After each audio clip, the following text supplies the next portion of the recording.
ओम शांति। ओम शांति। हम हैं godly students, क्योंकि प्यारे शिव बाबा ने आकर हम सबको ये ईश्वरीय नॉलेज दी, रचता का ज्ञान दिया कि इस सृष्टि का रचयिता कौन है, और हमारा भी ज्ञान दिया कि आप मेरी रचना हो, और तीनों ही कालों का आदि मध्य अंत, पास्ट प्रेजेंट फ्यूचर। तो बाबा ने कहा है कि मैं तुम बच्चों को नॉलेज देकर जानी जानन हार बनाता हूं। किस बात में? इस दुनिया की पास्ट प्रेजेंट फ्यूचर की नॉलेज देकर। कोई हर एक के दिल की बात पढ़ने के लिए नहीं, उसमें तो नुकसान है, कोई लाभ नहीं है। क्या मिलेगा उससे? और ही वेस्ट थॉट्स चलेंगे कि इसके अंदर ये है, इसके अंदर ये है। तो बाबा कहते हैं मैंने तुम्हें इस सृष्टि के, अपनी रचना के मीन्स हमारे पास्ट प्रेजेंट फ्यूचर तीनों कालों का ज्ञान देकर तुम बच्चों को मास्टर जानी जाननहार बनाता हूँ। तो इतना नॉलेजफुल प्यारे बाबा हम बच्चों को भी अपने साथ साथ बनाते हैं।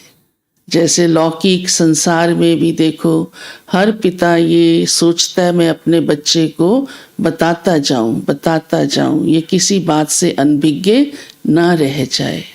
हाँ, जो उसके काम की नहीं है वो नहीं बताएगा, क्योंकि उससे नुकसान भी हो सकता है।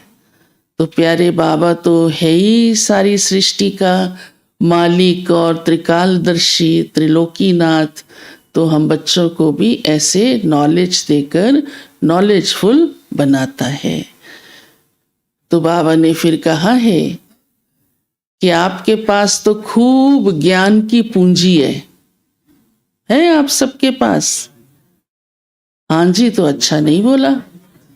हाँ, और पूंजी हो ना हो, थोड़ी हो, उससे भी काम चल जाएगा, लेकिन ज्ञान की पूंजी जरूर अच्छी तरह होनी चाहिए, क्योंकि उसी से ही हम सुखी बनते हैं।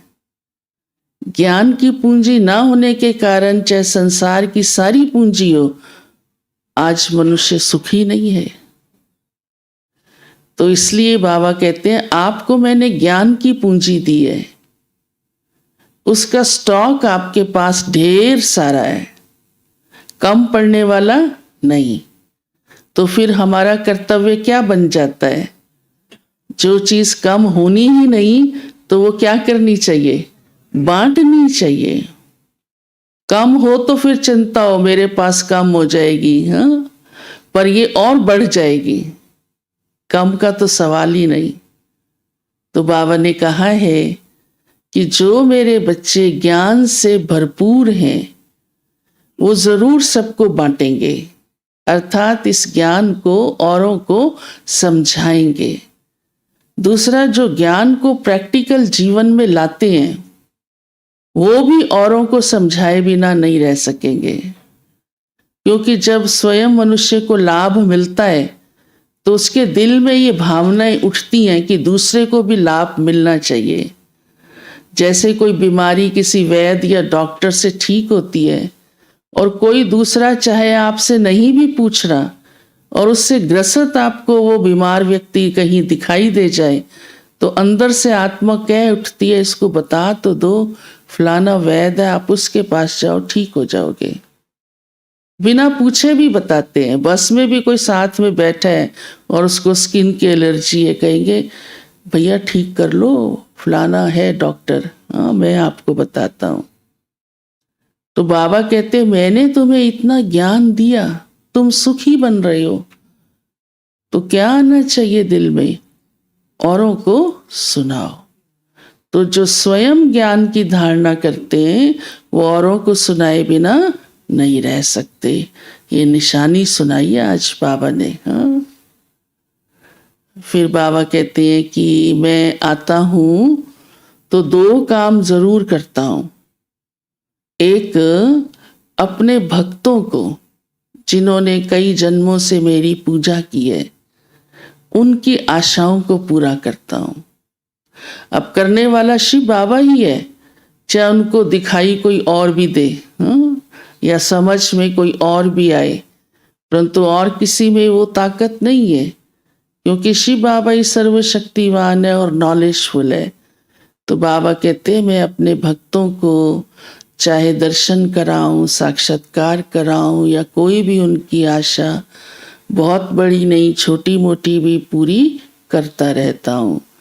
और अपने बच्चों को, जो मेरे बच्चे बन जाते हैं, उनको तो मैं वापस अपने साथ अपने घर ले चलता हूँ। तो हम सब कितने भाग्यशाली हैं कि स्वयं भगवान पिता हमारा अपने साथ हमें अपने घर ले चलेगा। तो उस समय भी हमें किसी प्रकार का दुख फील नहीं होगा।